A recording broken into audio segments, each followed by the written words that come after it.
नमस्कार साथियों, स्वागत है आप सभी का आज की इस खास और दमदार वीडियो में, जहां हम बात करेंगे रेलवे ग्रुप डी 2025 परीक्षा के लिए गणित के कुछ बेहद और महत्वपूर्ण सवालों की।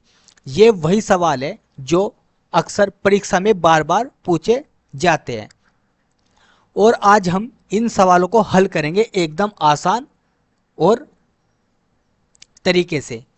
तो चलिए दोस्तों, बिना समय गंवाए शुरू करते हैं आज की इस खास वीडियो को।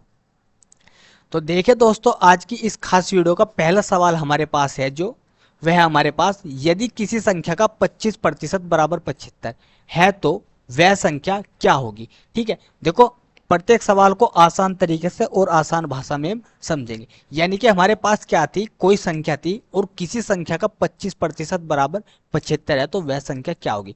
देखिए दोस्तों, गणित को हल करने के लिए सबसे पहले हमें ज्यादा नहीं, कुछ बेसिक चीजें पहले से पता होनी चाहिए। बेसिक बातों का हमें पहले से ज्ञान होना चाहिए, तभी हम गणित को अच्छी तरीके से और आसान शॉर्ट ट्रिक लगा के सवाल को हल कर सकते हैं। ठीक, अब देखो समझने की बात यहाँ पर यह है कि हमारे पास कोई संख्या थी, यानी कि कोई संख्या जब हमारे पास थी, हमें संख्या का नहीं पता तो हम संख्या को अपनी तरफ से क्या लिखेंगे, अज्ञात x। इसमें कहा गया यदि किसी संख्या का 25%, तो संख्या क्या लिखी हमने x, क्योंकि हमारे पास यहाँ संख्या क्या अज्ञात है। अब x का यानी कि किसी संख्या क्या होगी x, x का कितना ज्ञात करना, 25%।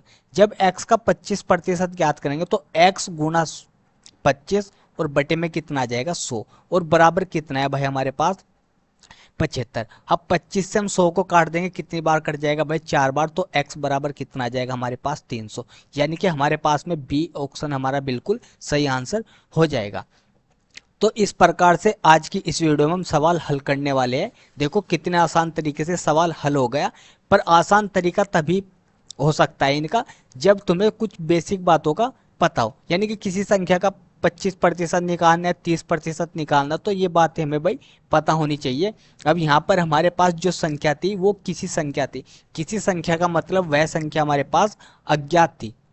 अब अज्ञात संख्या को हम गणित में तुम एक्स वाई जेड कुछ भी मान सकते हो, पर मैंने यहाँ पर x लिख लिया और x का 25% ज्ञात करा। तो तुम्हें पता होना चाहिए जब x का 25% ज्ञात करेंगे तो हम क्या लिखेंगे, x गुना 25 और बटे में क्या लिखेंगे 100, और बराबर कितना था भाई 75।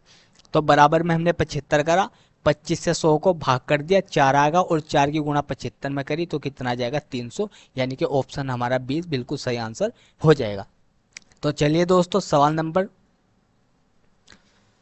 2 की ओर बढ़ते हैं। और सवाल नंबर 2 क्या है हमारे पास में, देखो भाई इसमें हमें बताएगा कि दो संख्याओं का अनुपात 5:7 है और उनका अंतर 18 है, तो बड़ी संख्या क्या होगी।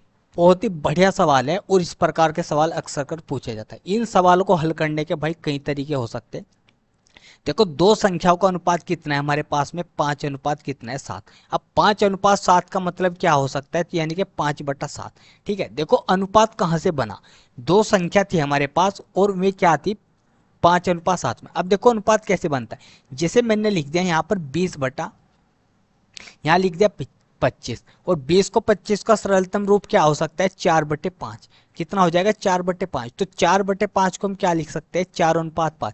अब 4:5 है, पर संख्या क्या थी हमारे पास में 20-25। ठीक है, यानी कि क्या थी हमारे पास में 20-25। एक संख्या हमारे पास में 20 थी और दूसरी संख्या हमारे पास में 25 थी। इन दो संख्याओं का अनुपात कितना है हमारे पास में 4:5 है। समझिए, यानी कि दो संख्या हमारे पास में 20 और 25 थी और इनका अनुपात कितना है 4:5।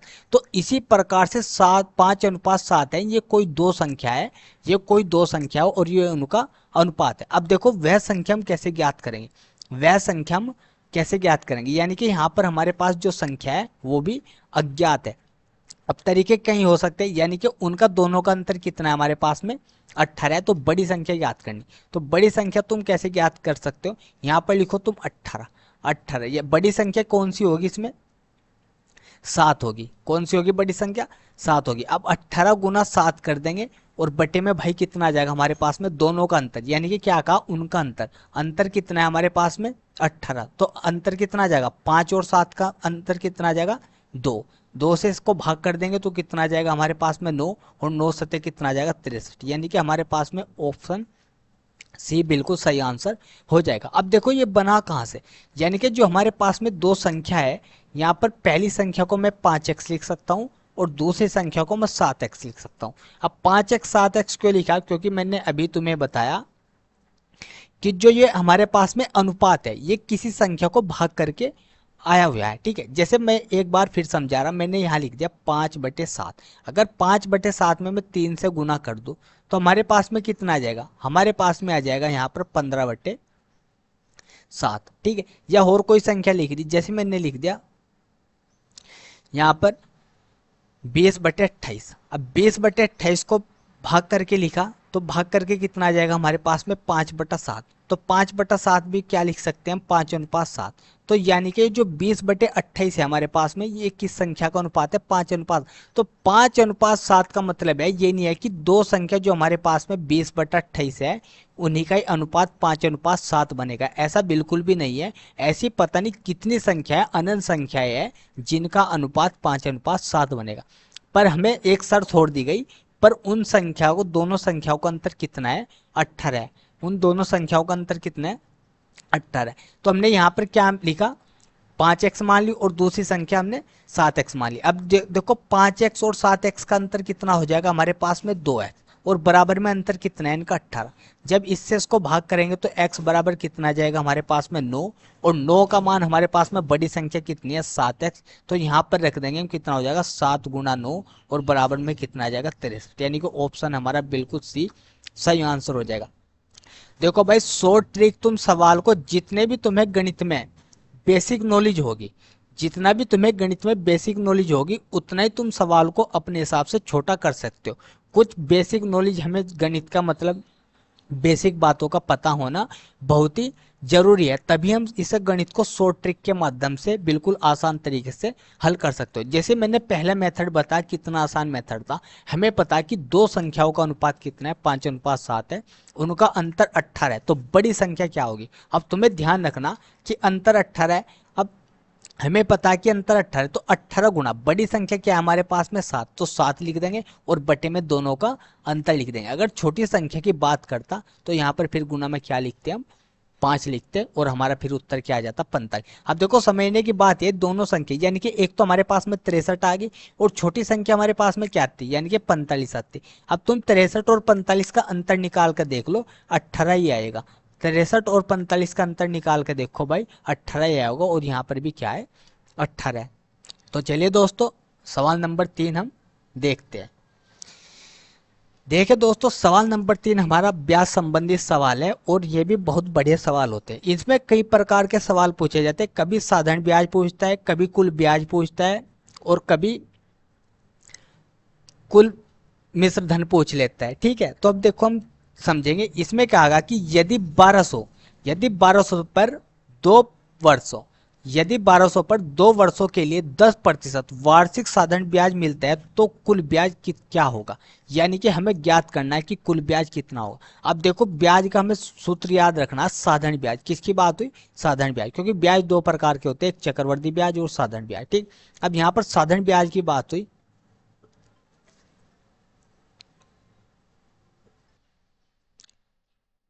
अब हमें ज्ञात करना है इसमें साधारण ब्याज। तो साधारण ब्याज का हमारे यहाँ सूत्र होना चाहिए। साधारण ब्याज का जो हमारे पास में सूत्र होता है, यहाँ पर लिखते हैं साधारण ब्याज। साधारण ब्याज को लिखते हैं मूलधन गुणा दर और गुणा समय और बटे में कितना आ जाएगा भाई 100। अब बस मान रख दो इसके अनुसार, कितना आ जाएगा हमारे पास में 1200, फिर गुणा में कितना लिख देंगे हम, आर कितना है यानी कि दर 10% और समय कितना है हमारे पास में 2 वर्ष, और बटे में क्या कर देंगे हम भैया 100। 2 जीरो से हम 2 जीरो को काट देंगे, इसकी गुणा इसमें कर देंगे, 12 दूनी 24 यानी कि 240। 240 रुपये हमारे पास में बी, यानी कि बी हमारा बिल्कुल सही आंसर हो जाएगा। तो देखिए साथियों, अगर हमारे यहाँ सूत्र है तो हमें फिर भी सूत्र लिखने की कोई आवश्यकता बिल्कुल भी नहीं है, क्योंकि सूत्र हमारे दिमाग में अच्छी तरीके से याद है। फिर तो हमें सिर्फ क्या रखना है, मान रखना है और मान रख के हमें सवाल का आंसर निकालना है। देखो सवाल हल करना नहीं है एग्जाम में, ये नहीं है कि हमने सवाल हल कर दिया, सवाल हल करने के साथ साथ अपना समय भी हमें बचाना है, जिससे हम अपना एग्जाम को अच्छी तरीके से कर सके। अब ये तो यानी कि सवाल तो हम हल कर रहे, पर किसी सवाल में हम 2 मिनट का समय ले रहे या किसी सवाल में 3 मिनट का, ऐसे नहीं। जितना भी हो सके ज़्यादा से ज़्यादा। हाँ, कुछ सवाल बड़े आते हैं उनको हम थोड़ा ज़्यादा समय ले सकते हैं, पर जो सवाल हमारे छोटे हैं, आसान तरीके के हैं, उनको हम कम से कम समय में ही हल करना चाहिए। ठीक है, तो इसका ऑप्शन हमारा बी बिल्कुल सही आंसर हो जाएगा। तो घंटे में काम को पूरा करेंगे, इस सवाल को हम कैसे करेंगे? इसके एक सूत्र है एक्स वाई और बटे में तुम्हें लिखना एक्स प्लस वाई। क्या सूत्र है? एक्स वाई और बटे में लिखना एक्स प्लस वाई, पर लिखना वहीं पर जहां दोनों मिलकर किसी व्यक्ति, पहले तो उन्होंने अलग अलग काम करा। जैसे ये व्यक्ति था, इसने पहले एक ही काम को मतलब 15 घंटे में पूरा कर रहा, और यही व्यक्ति दूसरा इसी काम को 10 घंटे में पूरा करे। तो कहने का मतलब ये है कि अगर दोनों मिलकर उस काम को करे तो कितने घंटे में पूरा कर सकते। तो इसका सूत्र लिखना तुम्हें एक्स वाई बटे एक्स प्लस वाई। अब देखो, तुम्हें ध्यान रखना जो हमारा एक्स वाई है, हमेशा दो चर संख्याओं के बीच में किसका निशान होता है? गुना का। तो हम यहाँ पर क्या लिखेंगे? 15 गुना क्या लिखेंगे? 12, और बटे में क्या लिखेंगे? नहीं, 10 है, सॉरी, यहाँ लिखेंगे गुना 10, और बटे में कितना लिखेंगे? 15 प्लस 10। अब हमारे पास में कितना आ जाएगा? 150, और बटे में कितना आ जाएगा? 25, यानी कि इससे से भाग करा तो हमारे पास में कितना आ जाएगा? 6 घंटे, यानी कि हमारा ए बिल्कुल सही आंसर हो जाएगा। ठीक है, अब देखो, अब ये तो यानी कि यहाँ पर एक्स वाई है और हमने मान रख दिया, यहाँ 15 लिख दिया और यहाँ 10 लिख दिया, और ये हमने बना दिया 1510। ये बिल्कुल गलत हो जाएगा। हम तुम्हें ध्यान रखना है कि किन्हीं दो संख्याओं के जो हमारे पास में चर संख्या, उनके बीच में हमेशा गुना का निशान होता है। अब तुम्हें पता है कि दो संख्याओं के बीच में गुना का, तो हम क्या लिखेंगे? 15 गुना 10, और बटे में कितना लिख देंगे? 25, क्योंकि हमें पता है सूत्र में हमारे पास में क्या है? एक्स प्लस वाई है, तो 25 लिख देंगे। अब यहाँ पर गुना भाग का हमें पता है कि 150 हो जाएगा, और पूरे 150 को हम इससे 6 बार भाग कर देंगे, यानी कि हमारा ए बिल्कुल सही आंसर हो जाएगा। तो इस प्रकार से में वहाँ पर एग्जाम में भैया सवाल हल करने हैं, और ये बहुत ही आसान तरीके से सवाल हमारे हल हो जाएंगे। तो चलिए अगला सवाल देखते हैं।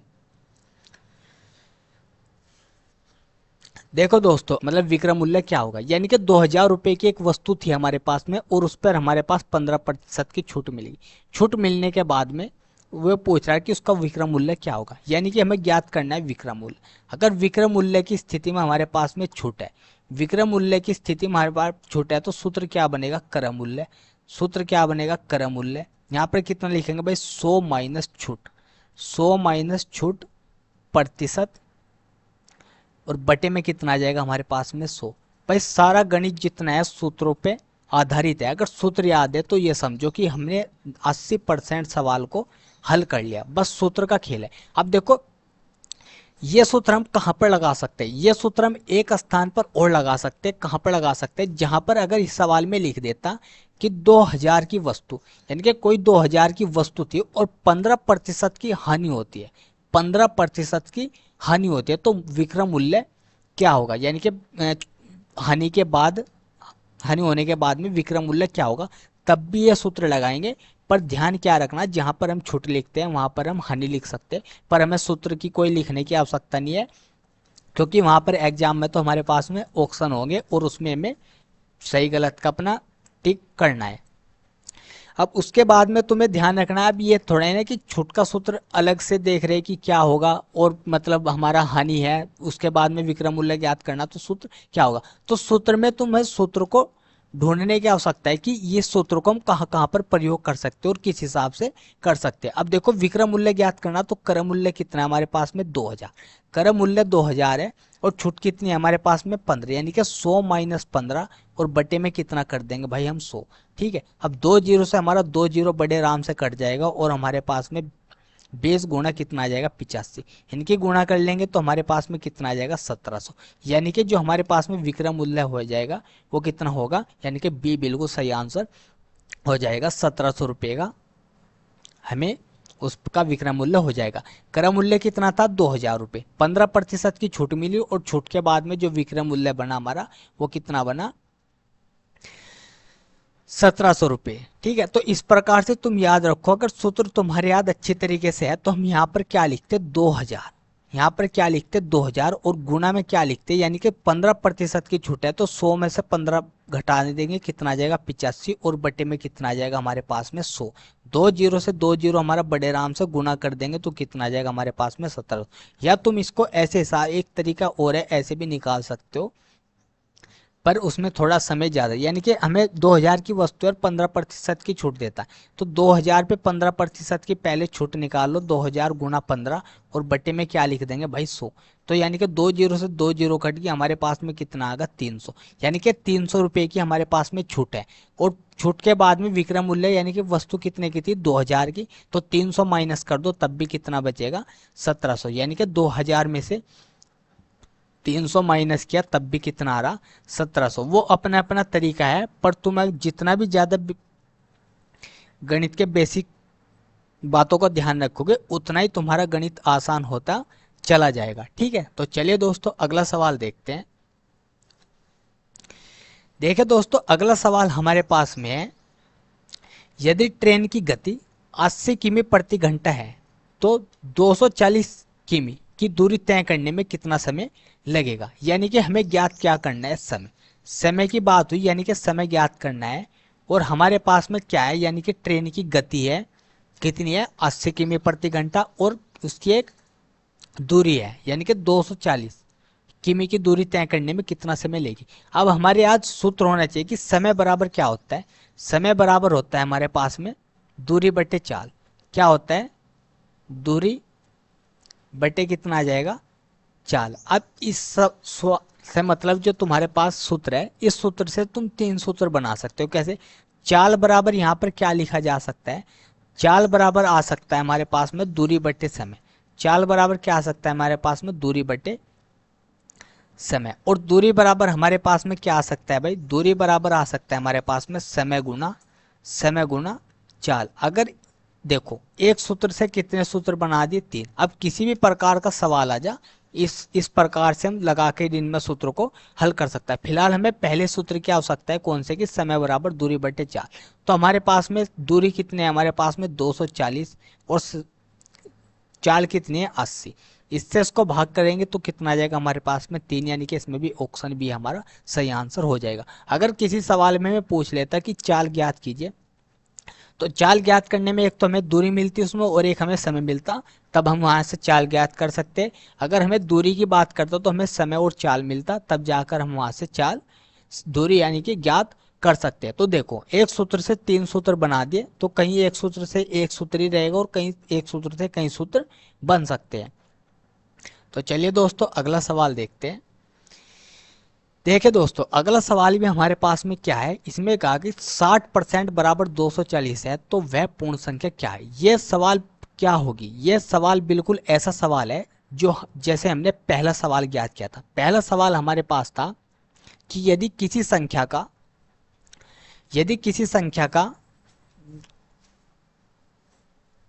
25% बराबर 75 है तो वह संख्या क्या है। इसमें हमें 60% दिया गया और बराबर 240, तो पूर्ण संख्या क्या होगी। यानी कि कोई संख्या थी, इसमें कोई संख्या हमने क्या लिखा x का हमने क्या ज्ञात करा 60%, तो x का 60% ज्ञात करेंगे, x गुणा 60 और बराबर में कितना लिखेंगे भाई 240। ठीक है, इस जीरो से ये जीरो कट जाएगी हमारे पास में, तो x बराबर हमारे पास में 240 गुणा 10 और बटे में कितना आ जाएगा 6 से इसको भाग कर देंगे तो हमारे पास में कितना आ जाएगा 40 और x बराबर कितना आ जाएगा हमारे पास में 400। यानी कि इसमें हमारे पास में सी बिल्कुल सही आंसर हो जाएगा। तो देखिए दोस्तों सवाल को हमें रटने की बिल्कुल भी आवश्यकता नहीं है। अगर हम सवाल को रट के हल करेंगे तो हम उसी सवाल को हल कर पाएंगे, उसी प्रकार के सवाल को जिस प्रकार का सवाल हमने रटा है। पर अगर हम सवाल को समझकर हल करेंगे तो उस प्रकार के किसी भी प्रकार का हमारे पास में सवाल आ जाए उस सवाल को हम बिल्कुल हल करेंगे। अब देखो ये सवाल वही है, ये सवाल वही है, बस इसमें यहाँ पर इस सवाल में ये नहीं लिखा कि यदि किसी संख्या का 60% बराबर 240 है, ये इसमें से हटा दिया गया और हमारे पास में क्या लिख दिया कि 60% बराबर 240 है तो पूर्ण संख्या क्या होगी। तो हमें ध्यान रखना है कि यानी कि हमारे पास में कोई संख्या थी और किसी संख्या का हमने 60% निकाला और बराबर में कितना है हमारे पास में 240, तो वह संख्या में ज्ञात करनी है कि वह संख्या क्या थी, तो वह संख्या हमारे पास में क्या थी, 400 थी। ठीक है, तो इस प्रकार से याद रखना भाई, प्रत्येक सवाल को अगर ट्रिक के माध्यम से हल करा जा तो बढ़िया तरीके से सवाल को हम कम से कम समय में हल बिल्कुल कर सकते हैं। दूसरा तरीका इस सवाल का ये भी है, अगर हमारे याद अच्छे से सूत्र है, हमें किसी संख्या का 60% बराबर 240 था, तो पूर्ण संख्या ज्ञात करें, तो हम इसको ऐसे भी ज्ञात कर सकते हैं, 240 गुणा में यहाँ पर लिख देंगे 60, सॉरी यहाँ पर गुणा में लिखेंगे हम 100, 240 गुणा में लिखेंगे 100 और बटे में आ जाएगा हमारे पास में 60। इससे हमारा बिल्कुल 4 बार ये भाग हो जाएगा, तो हमारे पास में कितना आ जाएगा, 400। और दूसरी बात, तुम्हें एक और बात ध्यान रखनी, ये जो गुना भाग होते हैं कैलकुलेशन, ये तुम्हारी भाई खुद की होती है, तुम अपने हिसाब से कैसे भी कैलकुलेशन कर लो, यहाँ पर हमेशा आंसर सेम ही आएगा। ये नहीं कि मैंने यहाँ से ऐसे भाग करी कि 6 से 240 ही कर, तुम कैसे भी भाग करके अपने हिसाब से कर सकते हो, कैलकुलेशन तुम्हारी खुद की होती है। तो चलिए दोस्तों अगला सवाल देखते हैं। अगला सवाल देखो, अगला सवाल है हमारे पास में लैसे मैसे से संबंधित सवाल है, और इसमें बताया गया कि एचसीएफ बराबर 15, एलसीएम बराबर 180, एक संख्या 45 है, तो दूसरी संख्या क्या होगी। इसका में सूत्र याद रखना, सूत्र क्या होता है हमारे पास में, पी एक्स गुना क्यू एक्स, और बराबर में है हमारे पास में एचसीएफ गुना एलसीएम। ठीक है भाई, अब पी एक्स गुणा क्यू एक्स क्या है, ये पी एक्स गुणा क्यू एक्स है संख्या, यानी कि पहली संख्या को हम पी एक्स से लिख लेते हैं और दूसरी संख्या को हम क्यू एक्स से लिख देते हैं। अब देखो एक संख्या हमारे पास में कितना है, 45, और हमें ज्ञात क्या करना है, क्यू एक्स, ज्ञात हमें क्यू एक्स करना है, यानी कि दूसरी संख्या एचसीएफ हमारे पास 15 है और एलसीएम हमारे पास में 180 है। तो बताओ क्यू एक्स बराबर क्या आएगा हमारे पास में, क्यू एक्स बराबर आएगा हमारे पास में 15 गुना 180 और बटे में कितना आ जाएगा, 45। अब देखो यहाँ से अब तुम गुना भाग अपने हिसाब से कैसे भी कर सकते हो, जैसे 15 से 45 कितनी बार कट जाएगा, 3 बार, और 3 से 180 कितनी बार कट जाएगा, 60 बार, यानी कि ऑप्शन ए हमारा बिल्कुल सही आंसर हो जाएगा। या तुम 45 से 180 काट सकते हो 4 बार, फिर 15 चौका 60। भाई देखो वही बात है, गुना भाग तुम अपने हिसाब से कैसे भी कर सकते हो, पर तुम्हें सूत्र याद रखना। और सूत्र में कहीं पर ऐसे भी होता है, ये सूत्र एचसीएफ गुणा एलसीएम और बराबर में पी एक्स गुणा क्यू एक्स, उससे कोई फर्क नहीं पड़ता बिल्कुल भी, क्योंकि बात एक ही होती है, क्यू एक्स। ये यहाँ पर हमारे पास है गुणा क्यू एक्स। ठीक है, अब देखो क्यों नहीं फर्क पड़ता, देखो एक बात ध्यान रखो, अगर मैं यहां लिख दूं 5 गुणा 4 तो तब भी 20 है, और मैं यहां पर लिख दूं 4 गुणा 5, ये तब भी 20 है। गुणा में कोई भी संख्या कैसे भी लिख दो, उससे कोई फर्क बिल्कुल भी नहीं पड़ता। अगर सूत्र अच्छी तरीके से याद है, हमें पता कि अगर एचसीएफ एलसीएम और एक संख्या हो, दूसरी संख्या में ज्ञात करनी हो, तो सूत्र क्या हमारा पी एक्स गुणा क्यू एक्स बराबर एचसीएफ गुणा एलसीएम। तो यहाँ पर हम क्या लिख सकते हैं, 15 और गुणा में कितना आएगा 180 और बटे में कितना आ जाएगा 45। इससे चाहे इससे भाग कर दो 4 बार, तब भी हमारा बराबर में कितना आ जाएगा 60 आंसर आ जाएगा। ठीक है, तो चलिए दोस्तों अगला सवाल देखते हैं। देखो दोस्तों अगला सवाल हमारे पास है, रुपए 900 के विक्रय मूल्य पर 10% की छूट दी गई है, वस्तु का अंकित मूल्य क्या होगा। यानी कि हमारे पास में 900 रुपए के विक्रय मूल्य पर 10% की छूट दी गई है, अंकित मूल्य। अब हमें ज्ञात करना है अंकित मूल्य, तो अंकित मूल्य ज्ञात करने का सूत्र क्या बनेगा हमारे पास में, बताओ अंकित मूल्य ज्ञात करने का सूत्र क्या बनेगा। इस सवाल का जवाब भी तुम्हें कमेंट बॉक्स में देना है। अब देखो इसका सूत्र बनेगा हमारे पास में विक्रय मूल्य गुना यहाँ पर आ जाएगा हमारे पास में 100 और बटे में कितना आ जाएगा हमारे पास में 100 माइनस 10, बटे में कितना आ जाएगा हमारे पास में 100 माइनस 10, 10 का मतलब यानी कि पहले सूत्र लिख लेते हैं छूट प्रतिशत, ये हमारे पास में सूत्र बन जाएगा। विक्रय मूल्य के स्थान पर अगर क्रय मूल्य भी ज्ञात करने के लिए बोलता तब भी हम इसमें यही सूत्र लगाते हैं। अब विक्रय मूल्य कितना है हमारे पास में 900, विक्रय मूल्य 900 गुना कितना कर देंगे 100 और बटे में कितना आ जाएगा भैया हमारे पास में 100 माइनस 10, यानी कि हमारे पास में कितना है 900 गुना कितना है 100 और बटे में कितना है हमारे पास में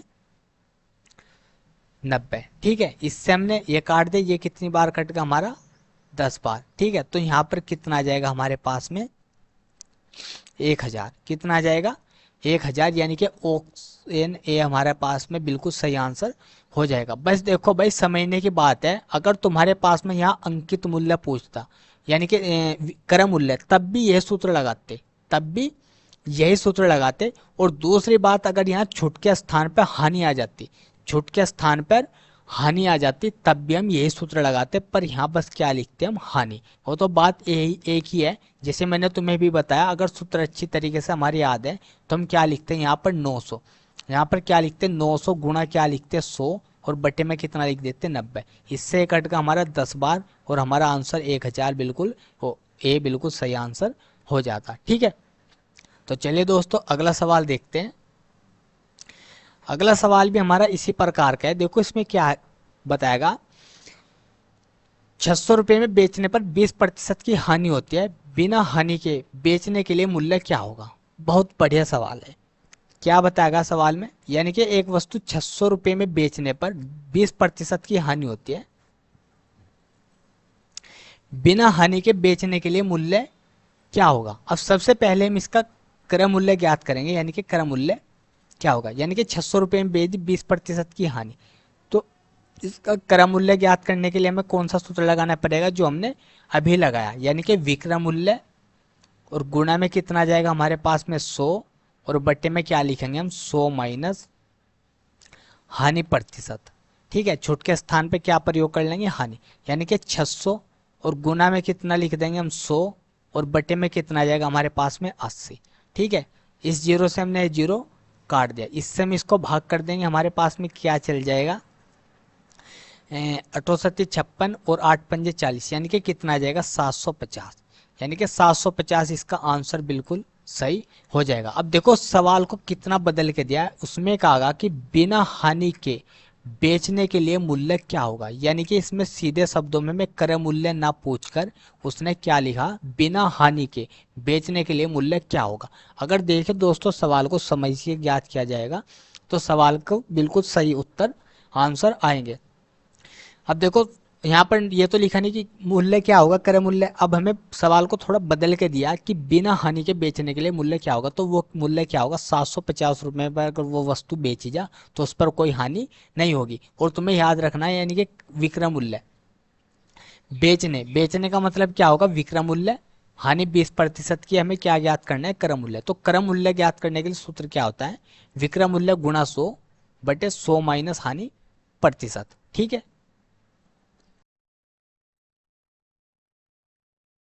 तो देखिए दोस्तों ये थे आज के 10 खास सवाल रेलवे ग्रुप डी 2025 के लिए। अगर आपको एक भी सवाल नया लगा या कोई नई ट्रिक पसंद आई हो तो कमेंट में ज़रूर जवाब देना। मिलते हैं अगले वीडियो में, तब तक के लिए धन्यवाद।